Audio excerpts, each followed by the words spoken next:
Well, here we are in the goat shed this morning. We're at the back end of this jet spin now. So this is the player unit we're actually looking at here.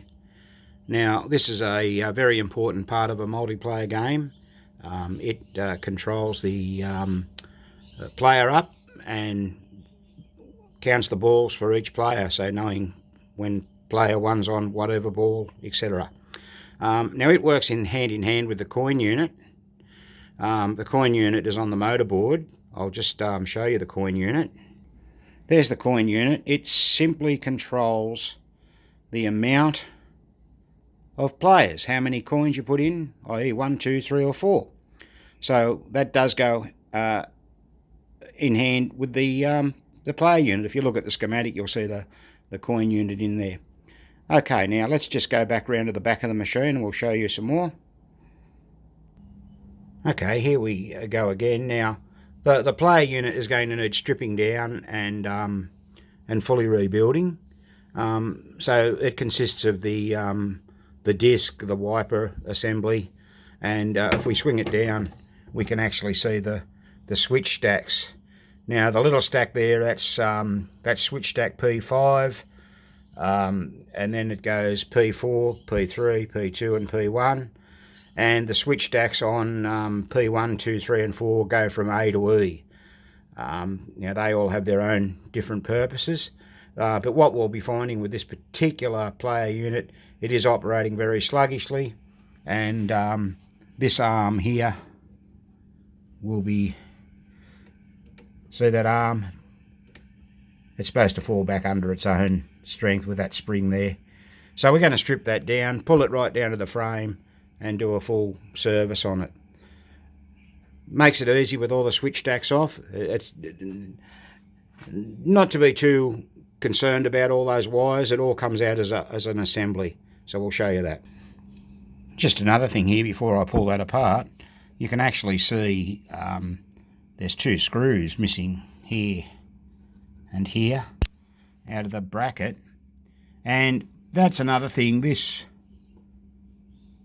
wire connected to there, that's actually, if you forget to put that on or it breaks away, that's the ground, and you won't see ball and play lights and some other things on a few different models, so that's pretty important as well. So yeah, right, now we'll pull that down. So once you remove the 3 screws out of that triangular type plate there, and loosen the Allen keys or Allen screws, you can then remove that whole piece, just like that. Now all we've got to do now is we just remove those 2 1/4-inch nuts there, and we can take the plate off. Okay, now once you remove these screws here out of the switch stack, they've got a couple of nuts behind them, just like that. Just goes through here. When you loosen the other end down here, those screws there, can I get that? Those screws there, you just need to loosen them because it'll slide out. Now the only thing to be careful of, you've got the little cam follower bit just here, that bit. Just take that out, like that. That's all it is. Cam follower. And then your switch stack slides out like that. There it is. Now I'm just going to put those nuts back on the end of those screws there for a minute. Now that's the back end of the rivets on the main board. A lot of wires on there. We always check continuity because we have actually had a wire broken off the end, just broken away, and it wasn't actually touching, believe it or not. And that gave us, on that particular game, none of the players would score a replay. So it was something to do with the replay circuit. And yeah, we found that. Gee, that was hard to find too. So these are an interesting little beast. Okay, so we're going to take they've got the frame out. Here it is over here. Okay, now we're going to strip that down. It's not hard to do. Just got to remove this case here. Hope it's not broken. And remove that pivot screw. But we're going to undo the nut. And you've just got to loosen that nut very gently. That's the back of that screw where that mechanism's sticking. As you can see. No worky. Look at that. Stuck. Okay. Those cams all come out on as a unit.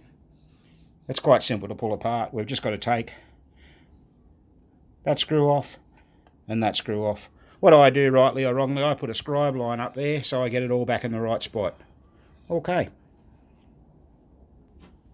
Yeah, alright, so once you take those two screws out and take the outer frame off, you can access the camshaft. So that'll all just come off now, gently. There it goes.